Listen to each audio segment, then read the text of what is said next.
In this clip, we're going to talk about the proper service procedure in order to remove and replace a broken CV joint, also known as a drive shaft, on a front-wheel drive vehicle.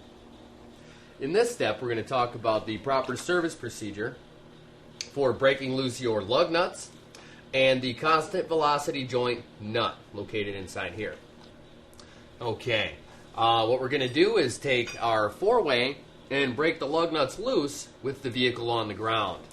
The reason why you're going to leave the vehicle on the ground and break them loose is that if you had it in the air and applied leverage to break the wheels loose, the tire would just free spin due to the differential action inside the transaxle.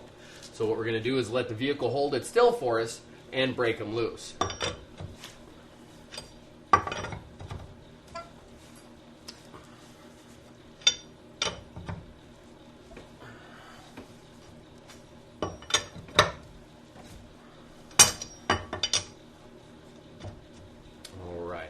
Also, while we have the wheel held still, what we're going to do is break loose our constant velocity joint retaining nut. We're going to use that special socket.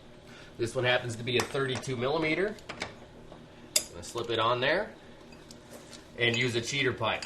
Now, I won't kid you, folks. A lot of leverage is going to be required to break these loose. That's why we're using a cheater pipe. Right there. You go ahead and give a couple spins on it.